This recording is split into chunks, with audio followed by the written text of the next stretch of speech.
Assalamualaikum warahmatullahi taala wabarakatuh.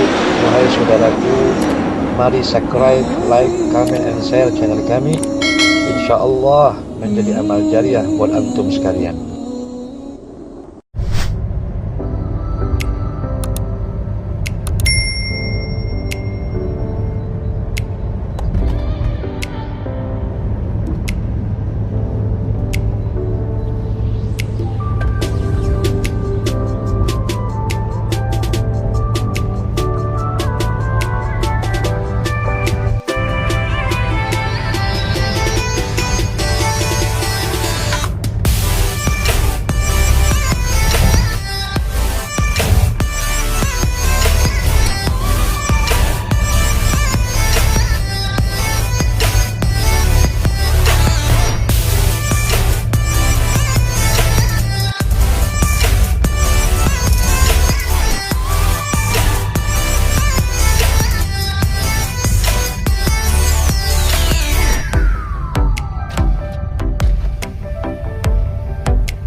Assalamualaikum warahmatullahi taala wabarakatuh. Alhamdulillah, wassalatu wassalamu ala Rasulillah Muhammad bin Abdullah sallallahu alaihi wasallam. Ikhwan rahimakumullah, banyak hal yang didapatkan ketika kita melakukan satu perjalanan. Memang untuk perjalanan itu sendiri dalam syariat dibagi atas beberapa. Ada safar yang sifatnya wajib, ada safar yang sifatnya sunnah, ada safar yang sifatnya makruh, dan ada juga safar yang bersifat haram. Dan itu juga berkaitan dengan aktivitas ibadah sholat kita ketika kita melakukan satu safar atau satu perjalanan. Karena memang dalam syariat bahwa seseorang mendapatkan kemudahan dari syariat untuk bisa menjamak, terutama sholat ya, untuk bisa menjamak sholat zuhur, asar, ataupun maghrib, isya dengan cara digosor ketika kita mengadakan satu perjalanan. Begitu juga aktivitas ibadah puasa, entahkan itu ibadah puasa sunnah atau puasa wajib seperti Ramadan, pun demikian juga dimudahkan seseorang untuk tidak berpuasa ketika melakukan satu safar. Nah, tentu dimudahkannya kita dan diperbolehkannya kita untuk melakukan kemudahan yang syariat berikan kepada kita, terutama dalam sholat, yang mana kita diperbolehkan untuk menjamak qashar, ataupun puasa yang diperbolehkan kita untuk tidak berpuasa. Itu dilihat dulu daripada perjalanan itu sendiri. Nah, tidak semua safar, artinya walaupun safarnya telah memenuhi persyaratan untuk dia melakukan kemudahan daripada syariat tersebut, yaitu sebagaimana sudah tercantum dalam kitab-kitab fikih klasik. Nah, tetapi tidak semua safar itu bisa dijadikan alat untuk kita bisa mendapatkan kemudahan tersebut. Nah, safar yang menjadi sebab kita mendapatkan kemudahan tersebut yaitu ketika kita melakukan perjalanan safar wajib. Safar wajib ini seperti kita melakukan ibadah haji, umroh, ataupun safar sunnah. Safar sunnah ini ketika kita melakukan safar untuk menuntut ilmu agama, ataupun untuk melakukan salah satu silaturahmi, silaturahmi kita kepada saudara famili, handai tolan, dan lain sebagainya. Nah, dan yang ketiga yaitu safar mubah.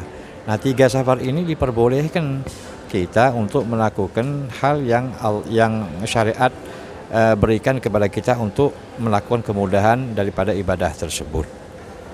Nah, tetapi kalau safar tadi sudah menjurus kepada makruh, apalagi menjurus kepada haram, maka tidak diperbolehkan ke syariat tersebut untuk digunakan. Seperti umpamanya safar haram, umpamanya melakukan perjalanan untuk melakukan aktivitas keharaman seperti melakukan perzinahan atau melihat sesuatu yang diharamkan oleh agama, entah itu melihat konser atau melihat hal-hal yang diharamkan atau melihat hal yang dimakruhkan.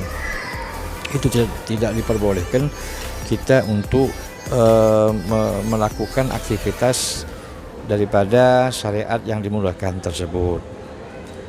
Na'am ikhwan rahimakumullah. Oleh karenanya memang kita dianjurkan atau disunahkan kita untuk sering-sering melakukan safar, karena safar ini banyak hal yang kita dapat di dalamnya. Ya, di samping juga kita akan mendapatkan kawan yang banyak, kita akan mendapatkan hal-hal yang tidak kita dapat, yang kita tidak dapatkan di tempat kita berasal. Terutama juga ketika kita melakukan safar ini, apalagi yang ketika kita melakukan safar tersebut untuk merajut tali silaturahmi, itu sudah mempunyai fadilah tersendiri. Artinya sebagaimana dikatakan Nabi, barang siapa yang ingin rezekinya dimudahkan oleh Allah, barang siapa yang umurnya ingin diberikan keberkahan, diberikan panjang umur oleh Allah SWT, maka falyasil rahimah, maka rajutlah tali silaturahmi. Nah, ketika safar itu untuk dalam rangka ini, tentu hal-hal seperti yang digambarkan oleh Rasulullah SAW itu kita akan dapatkan. Walaupun ada bahwa dalam safar ini, dalam perjalanan ini memang ada kepayahan di dalamnya. Bagaimana kan safar nisful adab, bahwa safar itu bagian daripada siksa. Artinya bahwa kemudahan, kegampangan, keenaan yang kita dapatkan ketika kita di rumah, tentu kita tidak akan bisa mendapatkan kemudahan, kenyamanan, keenaan ketika kita dalam melakukan perjalanan. Apalagi umpamanya perjalanan yang jauh dan lain sebagainya, ataupun tempat yang kita tuju, tempat yang jauh dari apa yang kita bayangkan seperti apa.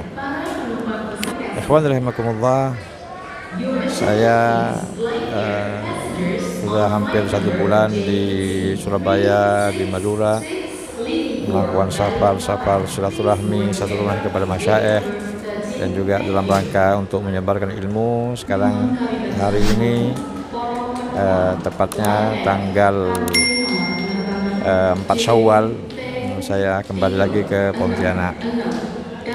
Banyak hal yang saya dapatkan, mudah-mudahan berkah.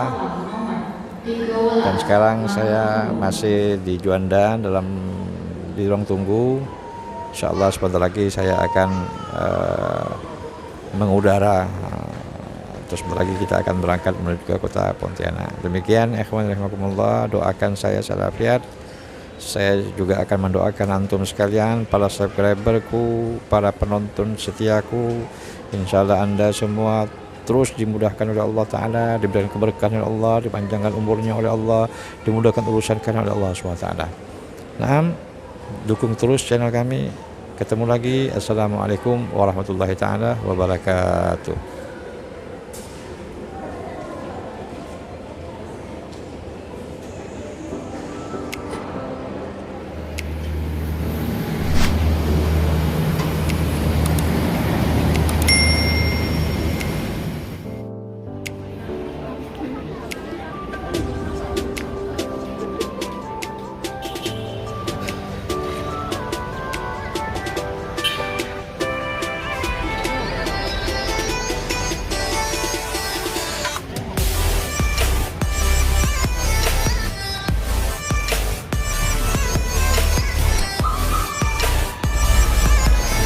Kita udah sampai di Pontianak, di Bandara Supadio Kota Pontianak.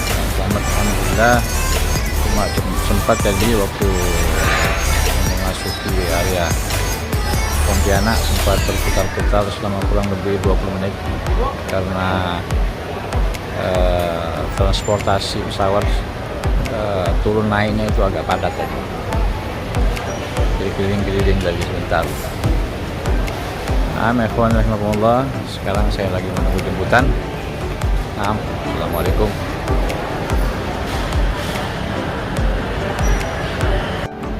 Alhamdulillah, kita sholat maghrib di Masjid Agung Mujahidin Pontianak.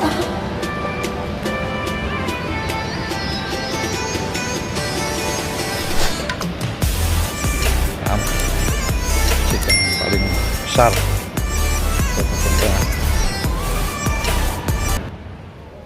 Assalamualaikum.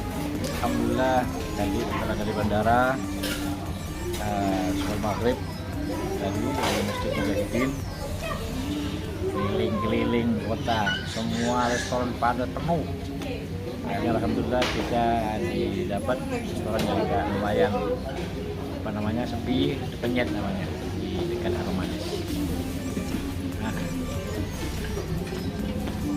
Oke, assalamualaikum. Terima kasih telah menonton video kami. Support channel kami terus dengan Anda klik subscribe, like, comment, and share agar kami semangat terus update konten-konten dakwah selanjutnya. Wassalamualaikum warahmatullahi taala wabarakatuh.